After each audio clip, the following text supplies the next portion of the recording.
우리 지난주에 우리가 살펴본 내용 기억나십니까? 지난주에는 예레미야서 39장 예루살렘의 함락 그 부분에 대해서 우리 살펴보았습니다. 바벨론이 이 이스라엘을 침략해서 예루살렘을 공격을 했는데 시드기야 왕 9년 BC로 치면 589년에서 11월부터 시드기야 왕 11년 BC 587년 4월 9일까지 예루살렘을 포위하고 결국 함락시켰습니다. 그 사이에 잠깐 이집트군이 왔을 때 풀어준 적이 있었죠. 그랬다가 다시 포위를 해가지고 결국 횟수로는 3년이고 만으로는 1년 반 정도 되는 그런 기간입니다. 그렇게 예루살렘을 공격을 해서 예루살렘이 결국 함락되었습니다. 함락되고 한 달 후에 그 함락되는 날 그날 이제 시드기야 왕은 도망가다가 잡혔고요. 한 달 후인 시드기야 왕 11년 곧 느부갓네살 왕 19년 5월 10일 날 이 바벨론은 예루살렘을 철저하게 폐허로 만들어 버립니다. 성전과 왕궁과 고관들의 집과 백성들의 집을 완전히 파괴를 해버립니다. 그래서 티샤베아브, 그래서 아브월 9일, 그래서 비극의 날로 기억하면서 유대인들은 지금 또 금식하면서 에르미야 애가를 읽는다 그랬죠. 금식의 날에 첫 번째 사건이 바로 이 예루살렘의 성전 파괴된 그날입니다. 바벨론에 의해서 성전 파괴된 날입니다. 이방인 바벨론이 예루살렘을 멸망시키면서 그때 이제 감옥에 갇혀있던 예레미야를 석방시켜줬고 에벳멜렉의 이제 감옥에 갇혀있는 예레미야를 그 이전에 구덩이에 갇혀있는 예레미야를 구해줬던 구스 사람 넷이 에벳멜렉에 대해서 하나님께서 그를 구원하시겠다는 약속의 말씀이 그 39장 끝에 나왔습니다.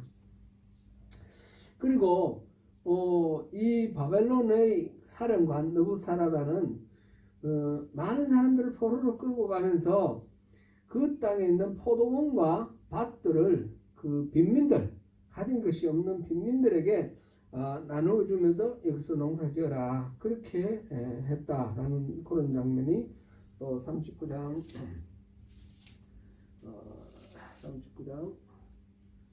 10절에 그렇게 나와 있죠. 우리가 이렇게 보면 하나님의 사람들이 하나님이 세우신 이스라엘 나라 왕과 관은 다스리는 사람들에게 오히려 갇히고 핍박당했는데 하나님을 대적하던 이방인들이 바로 이 바벨론 사람들, 이 사람들이 도리어 하나님의 사람들을 도와주고 구원해주고 또 땅을 분배해주고 이렇게 하는 그런 아이러니라 할 수 있죠. 아이러니를 우리가 보았습니다. 그래서 겉으로 하나님을 섬긴다 하는 말이나 행동이 아니라 실질적으로 하나님의 뜻을 실행하는 말과 행동이 중요하다 하는 것을 지난주에 우리가 짚어보았습니다. 오늘은 그 이후에 예루살렘이 함락된 이후에 유다 땅에서 일어난 사건들을 통해서 우리가 어떤 태도로 하나님 앞에 서야 할 것인지 그걸 살펴보도록 하겠습니다. 오늘 우리가 다루는 내용은 40장부터 44장까지입니다. 44장 전부는 아니고 앞부분 이제 상반부까지 우리가 살펴보겠습니다. 예루살렘이 함락되고 그때 587년에 예루살렘이 함락되고 그 이후부터를 우리가 통상 포로기라고 부릅니다. 포로기. 보면 우리 그 시대 구분할 때 그죠? 원역사가 있고 그 족장 시대가 있잖아요. 그 아브라함부터 시작해서 요셉까지. 그다음에 이집트에서 노예 생활하던 그런 시기고, 그다음 출애굽기가 있죠. 출애굽기가 있고 그 다음에 출애굽을 해서 이 가나안 땅을 정복한 정복기가 있고요. 그 다음에 사울부터 시작해서는 왕정이 시작됐죠. 왕정이 시작됐는데 단일 왕조죠. 단일 왕조. 사울부터 시작해서 다윗까지는 솔로몬까지는 단일 왕조고, 솔로몬이 죽은 후부터는 분열 왕국, 남북조 시대 이렇게 됐는데, 그 다음에 이 유다가 멸망한 이후부터는 포로기라고 합니다. 포로기가 이제 그 다음에 귀환하고 정착할 때까지 계속해서 뭐 한꺼번에 다 귀환한 게 아니고 남아서 계속 있으니까 포로기라고 이렇게 이름 짓습니다. 이 포로기의 시작이 바로 바벨론에 의해서 예루살렘이 멸망한 이때죠. 그때에 모든 사람들이 다 포로로 끌려간 것이라고 우리가 생각하기 쉬운데, 왜 그런가 하면 이 구약 성경에는 다 그렇게 끌려간 것처럼, 그렇게 예루살렘 완전히 피해가 된 것처럼 그렇게 주로 그렇게 다루고 있습니다. 다만 예레미야서에서는 좀 특별하게 그때 끌려가지 않은 사람들의 이야기가 나옵니다. 바벨론은 유다를 점령한 이후에 그 땅을 완전히 공백기로 아니고 남아있는 유대인들에게 살도록 하고 그들을 다스리는 사람을 총독을 세웠습니다. 총독을 세웠는데 그 이름이 사반의 손자 아히감의 아들 그달랴. 이 사람을 총독으로 세워서 포로로 잡혀가지 않은 빈민들을 다스리도록 위임을 하였습니다. 바벨론 군대가 물러가고 난 뒤에 자연스럽게 이제 그달랴를 중심으로 해서 남은 유대인들이 유다 공동체를 이루었습니다. 그달랴가 어떤 사람인가 하면 그는 아히감의 아들인데, 그 아히감이 또 26장에 보면 예레미야가 26장은 그 7장하고 연결된다고 그랬죠. 7장이 성전설교가 나오는데 26장에 보면 그 성전 앞에서 이렇게 말하는 이 성전이라고 말하는 거짓말을 믿지 말라, 그렇게 설교하는 이 예레미야를 잡아 죽이려고 합니다. 왕과 고관들과 제사장들과 이렇게 해서 이 예레미야를 죽이려고 할 때 고관들 이런 사람들은 예레미야를 굳이 죽일 필요가 있느냐, 살리자 그렇게 했는데 끝까지 죽이려고 한 사람들이 제사장들이에요. 아무튼 그렇게 해서 예레미야가 위기에 빠졌을 때 그 예레미야를 빼돌려 가지고 감추고 내놓지 않는, 그래서 예레미야를 살리는 사람이 나오는데 그 사람 이름이 26장에 보면 마지막 부분에 아히감이라는 이름이 나옵니다. 그 아히감이 바로 이 그달랴의 아버지입니다. 그 아히감은 누구냐면 또 사반의 아들이죠. 사반의 아들. 이 사반의 이름이 굉장히 많이 나오는데 이 사반은 요시야 왕 때 종교개혁을 하던 당시에 중요한 역할을 한 서기관입니다. 성전을 수리하다가 거기서 율법책을 발견했는데 이 사반이 그 율법책을 왕 앞에 가서 낭독을 하죠.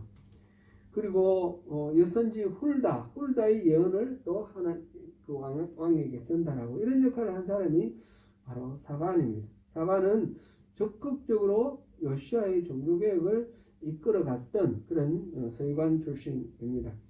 그의 아들 아히감, 그의 아들 그달랴는 예레미야의 이 예언, 예레미야가 선포하는 하나님의 말씀을 그대로 믿었습니다.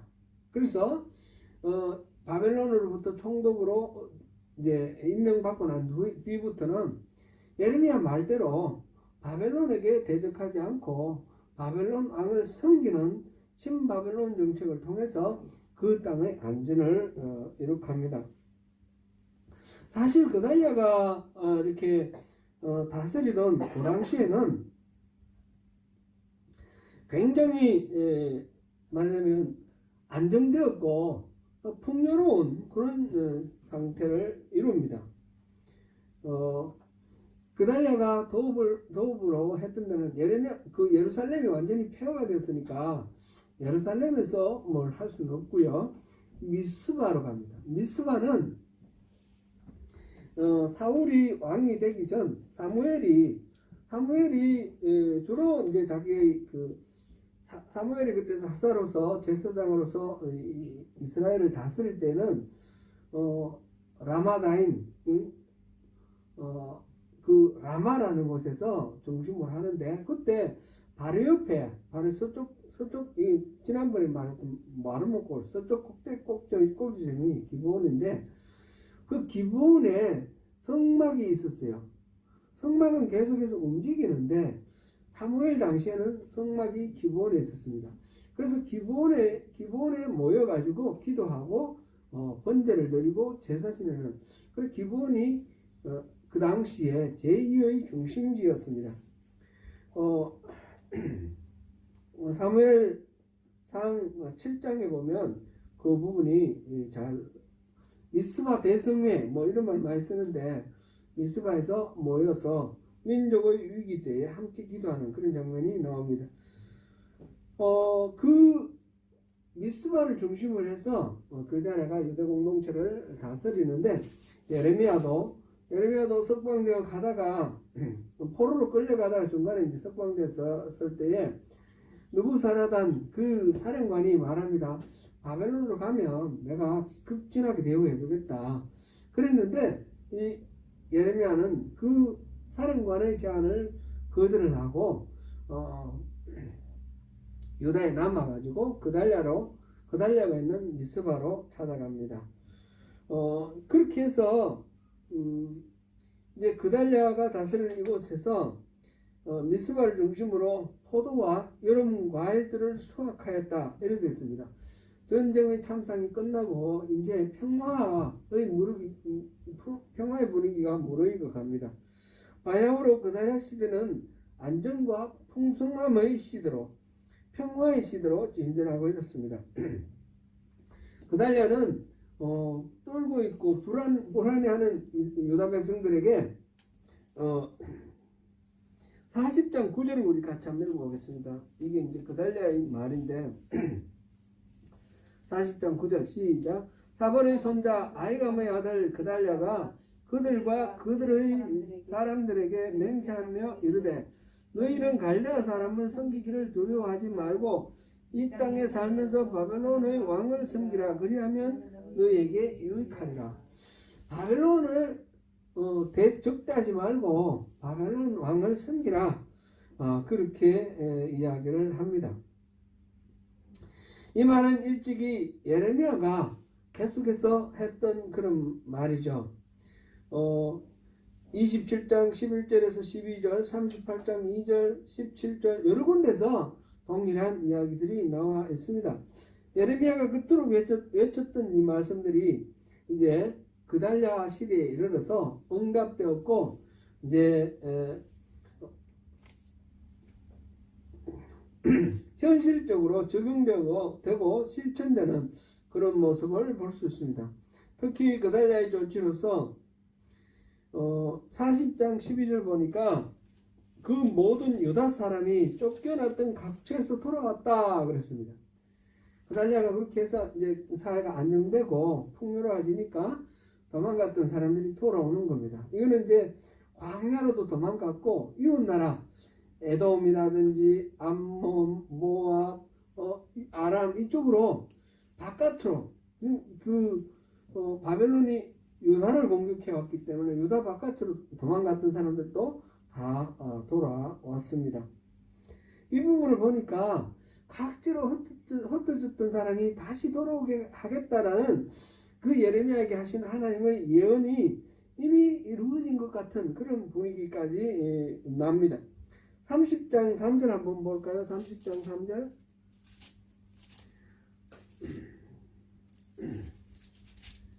3절 같이 읽습니다. 여호와의 말씀이니라. 보라, 내가 내 백성 이스라엘과 유다의 포로를 돌아가게 할 날이 오리니 내가 그들을 그 조상들에게 준 땅으로 돌아오게 할 것이니 흘리 그 땅을 차지하리라. 여호와께서 말씀하시니라. 지금 여기서 예레미야가 하는 말은 포로로 끌려갔던 사람들이 다시 돌아오겠다, 그런 말씀인데, 지금은 포로로 끌려간 사람 끌려간 상태고 도망쳐갔던 사람들, 흩어졌던 사람들이 돌아오는데, 그 모습이 마치 그 예레미야가 선포한 흩어진 포로로 끌려간 사람들이 다시 돌아오는 것 같은 그런 느낌이 들 만큼 지금 분위기가 안정되어 있고, 아주 하나님께서 이들을 이제 회복시켜 주시고 사랑해 주신다는 느낌이 이렇게 드는 그런 상황입니다. 31장 8절 보니까, 보라, 나는 그들을 북쪽 땅에서 인도하여 땅 끝에서부터 모으리라. 이렇게 회복을 약속하셨는데 그 회복이 일어나는 것 같습니다. 그러나 실상은 지금 예레미야가 그 당시를 묘사하고 있는 지금 이 부분 외에 다른 성경들은 그 당시를 척히 비극적으로 그리고 있거든요. 특별히 우리가 두 군데만 찾아보겠습니다. 예레미야 애가 5장 2절 제가 읽겠습니다. 우리의 기업이 외인들에게, 우리의 집들도 이방인들에게 돌아갔나이다. 그러니까 우리가 기존에 갖고 있던 하나님의 헤리티지, 우리에게 준 그 모든 생업들, 그것들이 다 이방인들께 뺏겼다는 거죠. 집들도 뺏겨버렸다, 이방인들께. 그러니까 지금 유대인들이 다시 돌아와서 살고 있는 이런 상황하고는 전혀 다른 것을 묘사하고 있습니다. 에스겔 33장 24절 한번 읽어보겠습니다. 에스겔은 예레미야 바로 다음에 있죠.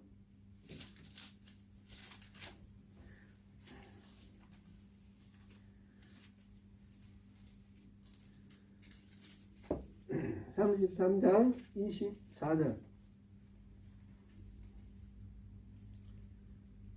인자야, 이 이스라엘의 이 황폐한 땅에 거주하는 자들이 말하여 이르기를, 아브라함은 오직 한 사람이라도 이 땅을 기업으로 얻었나니 우리가 많은즉 더욱 이 땅을 우리에게 기업으로 주신 것이 되느니라 하는도다. 지금 황폐한 땅에 거주하는 자들이라고 이렇게 표현을 하고 있습니다. 지금 그 포로 그 상태 전체를 표현하는 말은 황폐한 거고 이방인들이 다 차지한 거고 그런 상황인데, 지금 우리가 보고 있는 그달리아 시대는 그렇지 않단 말이죠. 그러면 이게 어떤 차이가 있을까요? 그달리아 시대가 끝나고 난 뒤에 이 남아있던 유대인들이 다 옮겨갑니다. 그러고 난 뒤의 상황을 묘사한다, 이렇게 보면 되겠습니다. 구약 전체 여러모로 볼 때는 포로기의 유다 땅 주인은 지금 포로로 끌려가 있는 사람, 바벨론으로 포로로 끌려가 있는 사람, 그들에게 주권이 있고 그들이 돌아오면 모든 것을 회복할 것이다, 그렇게 지금 되어 있습니다. 그러나 적어도 그달리아 시대 때를 보면 그때 그 자리에 살고 있던 사람들이 주인으로서 충분히 하나님으로부터 인정받고 있는 것 같습니다. 그만큼 안정되고 풍요로운 삶을 누리고 있었다라는 거죠. 그러나 그달리아가 그렇게 안정적인 풍요로운 삶을 영위하는 그런 시대를 이끌고 가는 시기가 그다지 길지가 못했습니다. 그때 돌아온 사람들 중에 다시 이제 도망갔다가 돌아온 사람 중에 중요한 사람이 두 그룹이 있는데, 하나는 이스마엘이라는 사람이 있습니다. 또 한 사람은 요하난이라는 사람이 있습니다. 이스마엘은 왕족입니다. 다윗 왕의 혈통을 이은 그런 사람인데, 이 사람도 군대의 사령관입니다. 군대를 이끌고 전쟁하다가 도망갔다가 다시 돌아온, 군대를 이끌고 돌아온 사람이고, 이 요하난, 이 사람들도 안타깝게 군대를 이끌고 있던 군대의 그 사령관입니다.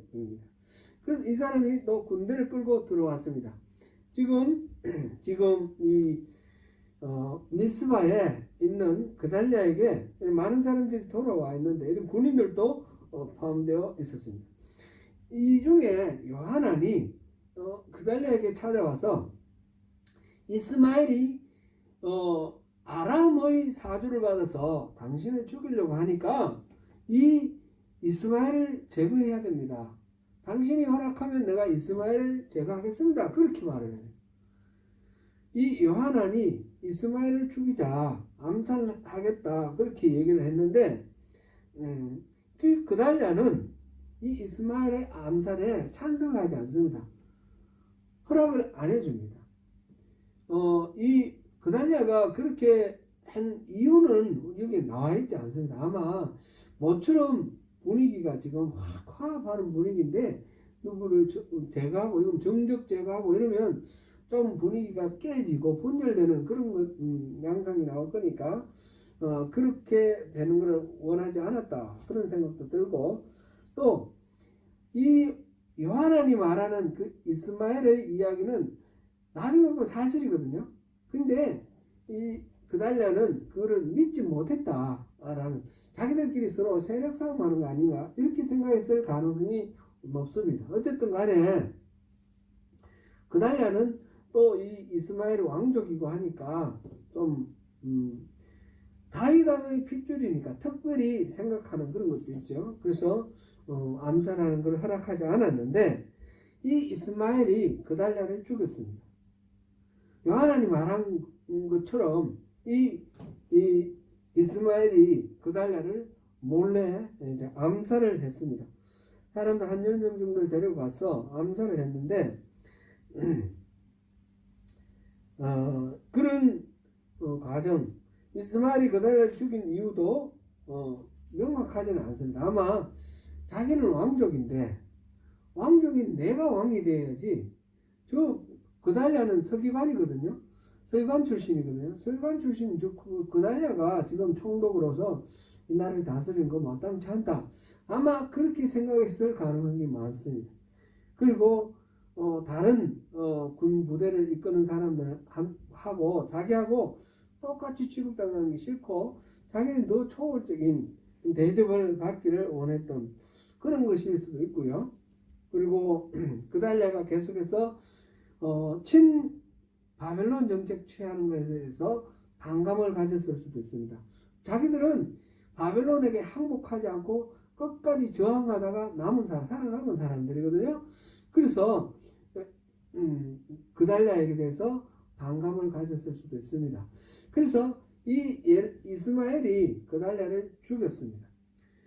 처음에는 그것을 감추고 있고, 그래서 사람들이 모르는 사이에 이 사마리아와 세겜 그 북쪽에 있는 사람들이 80명이 머리를 깎고 막 이렇게 해가지고 그달랴를 만나기 위해서 찾으러 왔는데, 이 이스마엘이 그들을 다 죽여버렸습니다.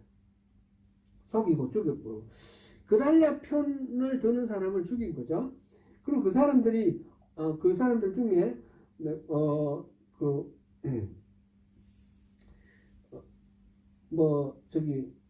쌀과 이를테면 곡물 같은 게 있다라고 얘기하는 사람들은 안 죽였습니다. 말하자면 이익을 위해서는 또 살려주기도 하고 그런 식으로 하였습니다. 이 이스마엘이 그렇게 했는데 시간이 지나가면서 그게 이제 드디어 알려지게 됐죠. 그래서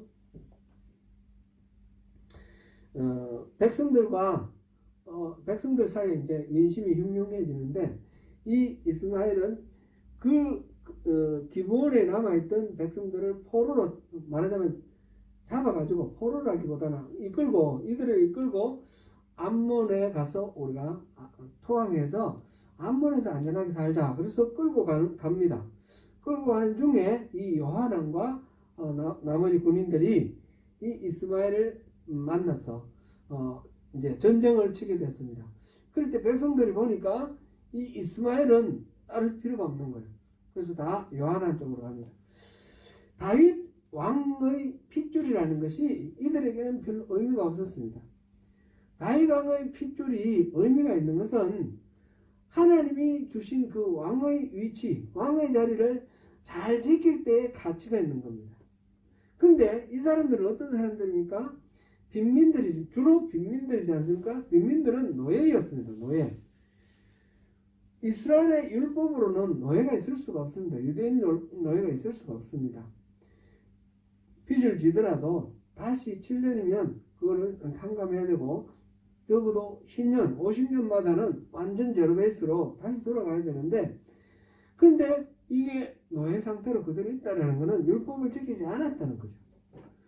예루살렘이 포위당해 있을 동안에 이 유대인들이 모든 노비들을 해방시킨 적이 있었습니다. 우리 앞에서 봤죠? 해방시켰는데, 그러고 나니까 그 무렵에 이 포위하고 있던 바벨론군이 물러갔거든요. 그러니까 위기가 넘어갔단 말이죠. 그랬더니 이 노비에서 해방시켰던 사람을 다 원위치시켜서 다시 노비 삼았습니다.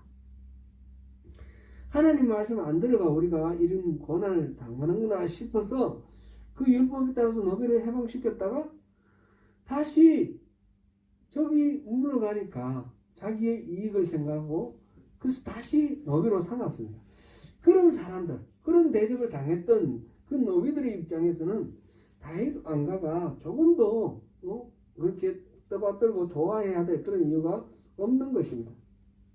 왕들은 부패했고 그 왕들의 부패 때문에, 그 왕조의 부패 때문에 결국 나라가 멸망당하고 백성들은 수많은 사람들이 죽음을 당하였고 자기들도 그렇게 고초를 겪었으니까 결국 다윗 왕조의 정당성이라는 것은 하나님이 왕의 자리를 맡길 때 주셨던 그 임무를 온전하게 수행하는 것입니다.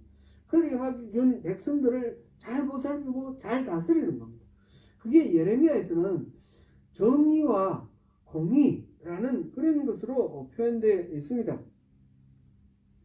22장 우리 한번 보겠습니다. 22장 예레미야 22장 3절 4절을 보겠습니다.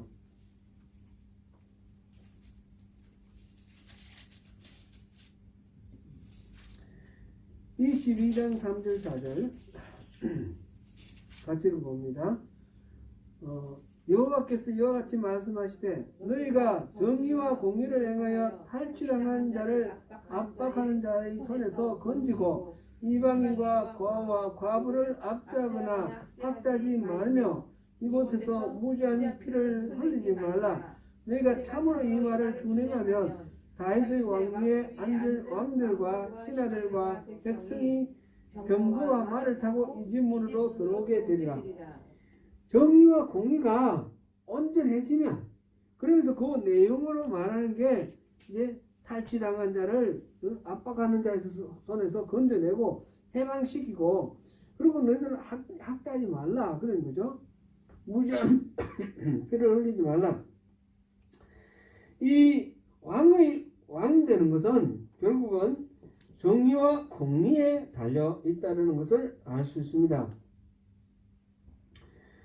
공평과 정의가 여기서 이제 정의와 공의, just and right 영어로 그렇게 번역되어 있는데, right는 옳은 거, 정의로운 거, just는 말하자면 공의로운 거, 공평한 거, 공정한 거.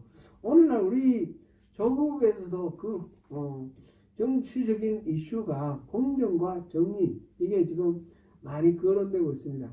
진정하게 공정과 정의가 이렇게 잘 세워지는 것이 하나님께서 이 다윗을 왕으로 세울 때 기대했던 그런 목표이기도 합니다. 그것이 안 된다면 왕은 형통할 수가 없는 거죠. 그것이 잘 될 때에 왕이 대를 이어서 잘 되는 것입니다. 결국은 왕은 가난한 자와 궁핍한 자, 소외된 자들을 지켜주고 돌볼 때에 그 형통이 찾아옵니다. 그래서 하나님은 왕들에게 이것을 요구하시는 것입니다. 이것은 21장 12절에도 나오고요. 이거는 예레미야만의 외침이 아니고 이사야도 그랬습니다. 이사야에서 9장 7절, 11장 1절에서 5절, 여러 군데 나옵니다. 16장 5절, 32장 1절 이렇게. 그 중에 하나만 우리가 볼게요. 이사야 9장 7절. 이사야 9장 7절. 예레미야하고 이사야하고 시대적으로 한 200년 정도 차이가 나지만 결국은 그 메시지, 하나님의 메시지는 굉장히 유사합니다.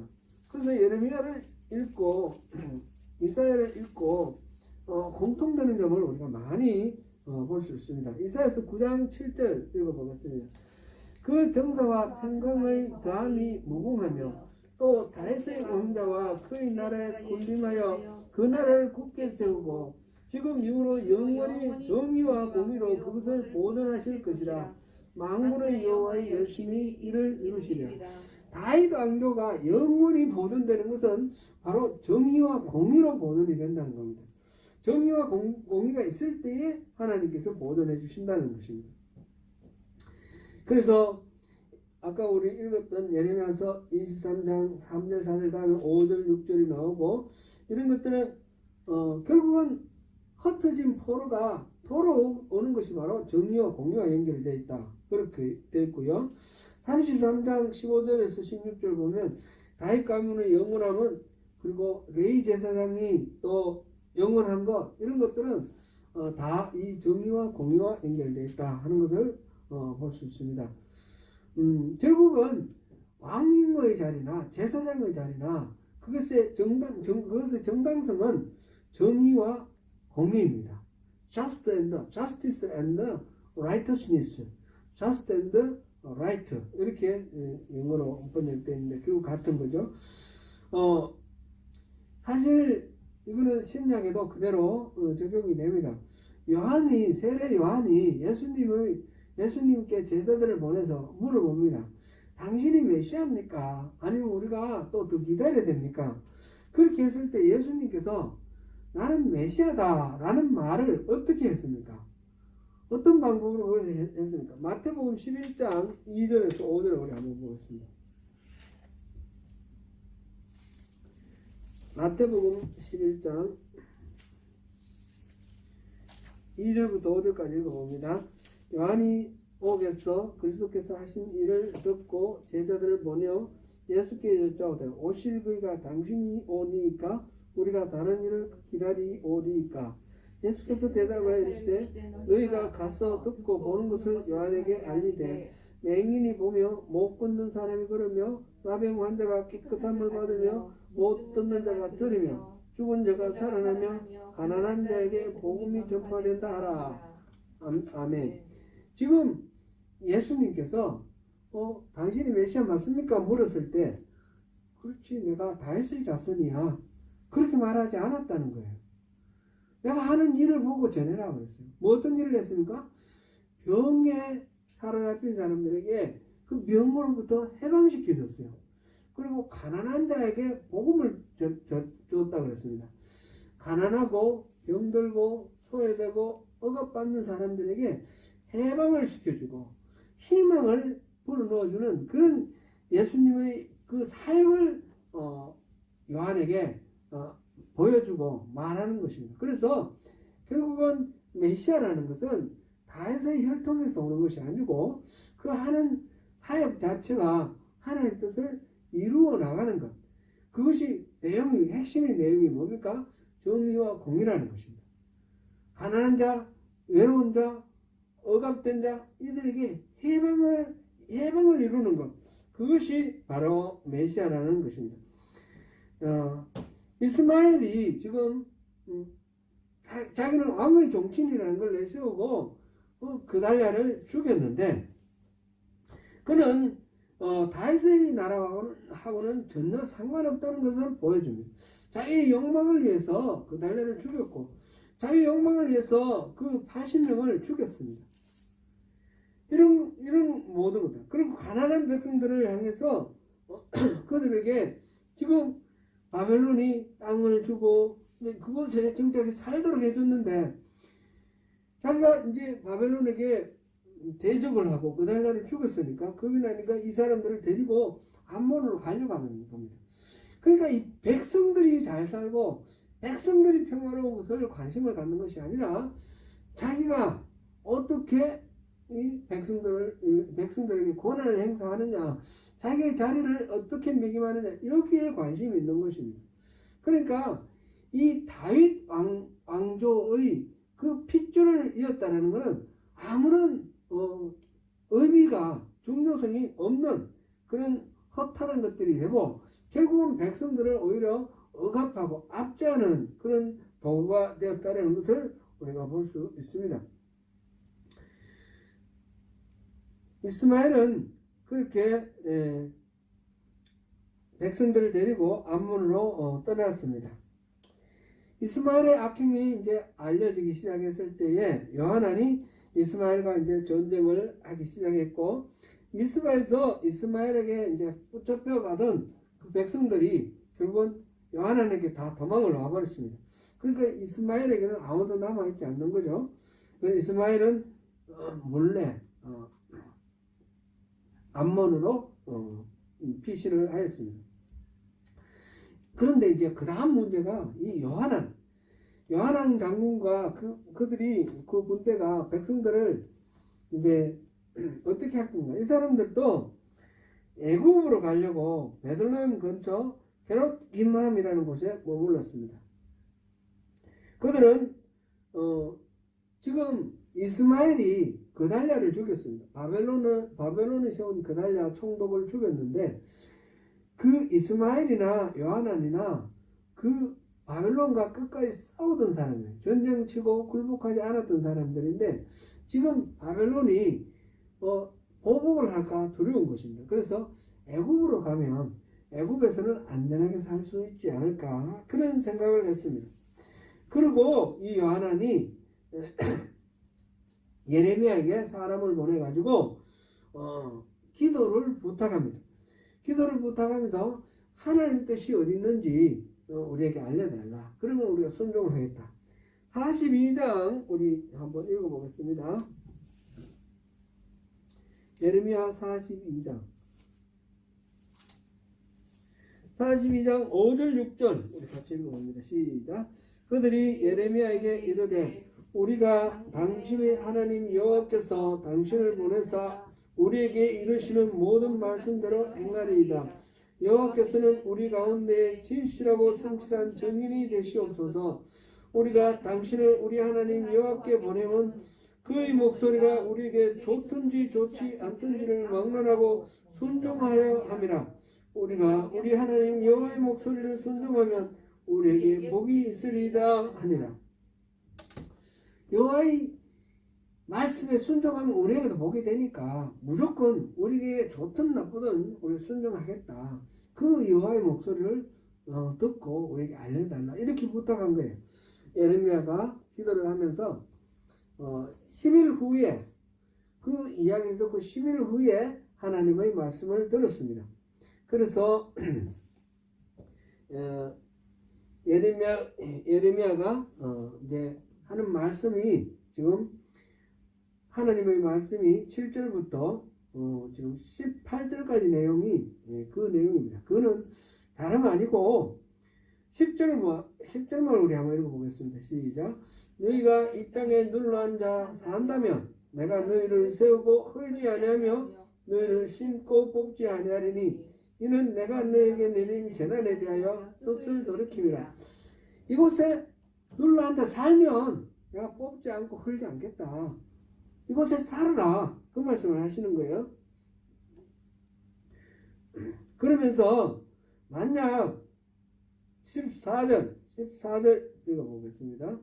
또 너희가 말하기를 아니라 우리는 전쟁도 보이지 아니하며 나팔 소리도 들리지 아니하며 양식의 공격도 당하지 아니하는 애굽 땅으로 들어가 살리라 하면 잘못되리라.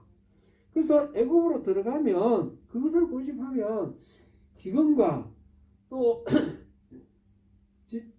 전염병과 질병이 전쟁이 따를 것이다. 특별히 칼과 기근과 전염병이라 이렇게 표현했습니다. 17절에 보니까 그것이 너희들을 따를 것이다. 이렇게 말씀하십니다.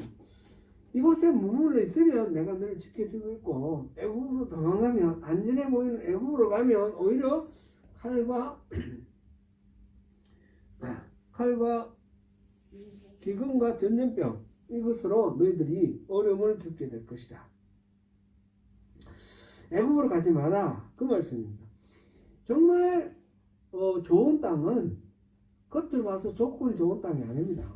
애굽은 지금 바벨론과의 전쟁에서 지기도 하고 이기도 하지만 그래도 강대국이니까 애굽에 가면 바벨론으로부터 공격은 없을 것이다. 그런 생각도 있고 애굽은 나일강의 그 흐름 때문에 독창지대죠. 어려움 없이 잘 살 수 있을 것이다. 그 생각에 애굽으로 가려고 자꾸 그러는데 그곳에 하나님께서 왜 출애굽을 하게 하셨어요? 왜 가나안 땅에 오게 하셨어요? 애굽이 약속의 땅이 아니라는 겁니다.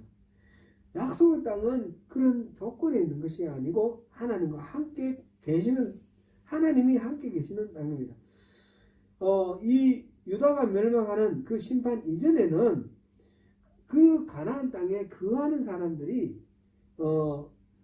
태도가 문제였습니다. 그들이 하나님을 잊어버리고 우상을 숭배해서 문제였습니다. 그런데 이제 전쟁이 끝나고 난 뒤에 지금 이 심판이 끝나고 난 지금은 바로 이 사람들이, 이곳에 있는 사람들이 이곳을 떠나려고 하는 것이 문제입니다. 그전에는 머물려고 하는데 우상을 숭배하는 게 문제고 지금은 떠나려고 하는 것이 문제입니다. 42장 19절부터 22절까지는 그러한 백성들의 요한왕과 그 백성들의 태도를 보고 예레미야가 하나님의 말씀을 전하는 가운데 그 반응을 보고 하는 이야기입니다. 자기의 어떤 생각을 말하는데 보니까 그 하나님의 말씀 좋든지 나쁘든지 우리가 순종하겠습니다 그랬는데 지금 그 얘기를 막 전하는데 보니까 태도가 완전히 아닌 거예요. 순종을 안 하려고 하는 거예요. 그러니까 하는 말이 여기 나오는 이야기. 제발 그렇게 하지 마라. 지금 21절 22절 읽어보겠습니다. 너희 하나님 여호와께서 나를 보내사 너희에게 명하신 말씀을 내가 오늘 너희에게 전하였어도 너희가 너희 하나님 여호와의 목소리를 도무지 순종하지 아니하였은즉 너희가 가서 머물려 가는 곳에서 칼과 기근과 전염병에 죽을 줄 분명히 알지니라.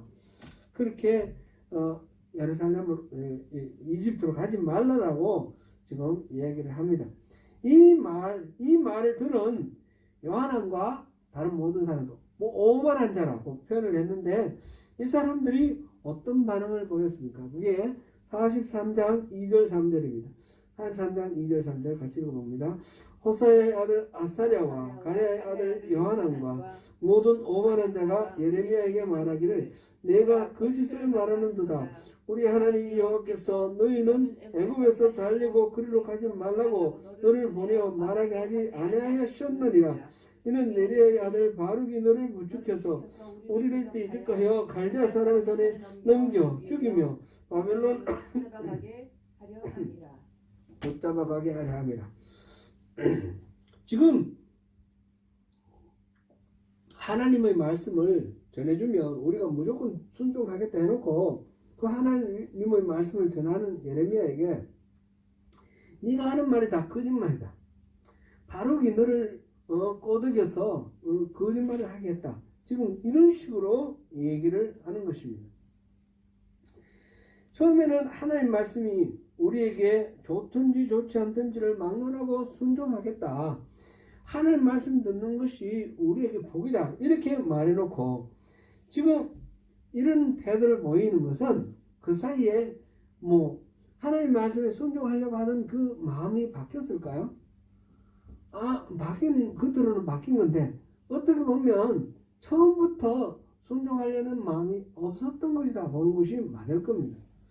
그들이 하나님께 순종하겠다는 말을 했지만 내심으로는 하나님이 우리가 계획하고 있는 것을 서포트해 주기를 바라는 거예요. 그래서 우리가 애굽으로 내려가려고 하는데 기도해봐라. 하나님이 우리가 애굽으로 내려가도 좋다. 이렇게 말씀해 주시기를 바라고 기도를 부탁한 거라는 거죠. 그랬는데 자기들 기대와 다르게 내려가지 말고 이곳에 살아라 그러니까 하는 말씀을 안 듣는 거예요. 우리가 기도할 때 흔히 빠지는 오류입니다. 우리는 진정으로 하나님의 뜻을 구하고 하나님 말씀에 순종하겠다라고 말을 하지만 실제로는 우리가 강력하게 원하는 우리의 소원을 이루어주기를 원합니다.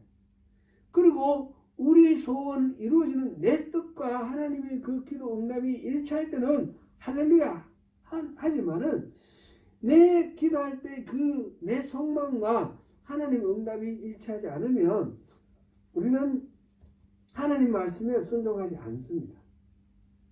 하나님 왜 내 이렇게 기도했는데 내 말 안 듣습니까? 그렇게 말하는 거죠. 오히려 하나님이 우리 주님이 아니라 우리 종이 되어서 우리 하는 대로 따라주기를 원하는 겁니다. 그 전형적인 것이 바로 여기에 나와 있습니다. 우리 오늘 우리 살펴본 내용들 다 기억을 하기는 쉽지 않습니다. 그런데 이거는 우리가 기억할 수 있을 것입니다. 이들이 요한왕과 그 백성들이 애굽을 가려고 하면서 예레미야에게 기도 부탁했는데 뭐라고 말했습니까? 우리에게 좋든지 우리에게 좋지 않든지 우리가 순종하겠습니다. 우리가 하나님의 말씀을 순종하는 것이 우리에게 복입니다. 열흘 후에 예레미야가 하나님의 말씀을 전했을 때 뭐라 했습니까? 네가 말하는 것은 다 거짓말이다. 바룩이 너를 속여서 꼬셔서 그렇게 거짓말을 하게 한다. 이렇게 말하는 겁니다. 자기들이 원하는 대로 응답이 오지 않으면 그걸 거짓말이라고 해버리는 겁니다. 기도를 부탁하고 순종을 다짐하였지만 근본적으로는 자기 자신이 원하는 바가 이루어지기를 그거를 하나님 스포트 해주기를 바랄 뿐입니다. 하나님이 참된 말씀을 해주실 때에 그거를 배격해버리기 위해서 갖다 붙이는 그런 명문들이 참 많습니다. 오늘 여기서 보니까 이집 그 바벨론으로 붙잡혀 가게 하려 함이라 43장 3절에 그렇게 나옵니다. 사람이 손에 넘겨 죽이며 바벨론으로 붙잡혀 친 바벨론의 입장을 가졌던 그달랴 그리고 예레미야 그들에 대해서 결국은 너희들이 우리를 바벨론을 노예로 만들려고 하는 거 아니냐. 바벨론을 항복하라는 것은 우리가 바벨론에게 잡혀 죽게 만들려고 하는 그런 거 아니냐 이런 식이에요. 너는 친바벨론 파니까 우리 못 따르겠다 그런 거죠. 우리 조국에서도 이 신앙생활을 하다 보면 막 기도하고 뭐 하는데 어떤 명분을 기도의 내용이 어떻든지 간에 자기가 가지고 내세운 어떤 명분에 맞춰가지고 재단에 뿌리는 그런 사례들이 너무너무 많아요. 정치적으로, 이념적으로, 뭐, 빨갱이다, 종북 좌파다, 이렇게 규정 짓고, 그렇게 해뿌리는 대형 교회에 그런 사례들을 많이 봅니다.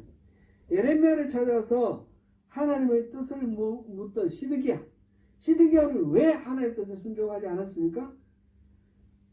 그 먼저 항복한 사람들이 자기를 존중해 주지 않을까봐 그들이 무서워서 하나님이 무서운 게 아니라 사람들이 무서워 사람들의 반응이 무서운 겁니다.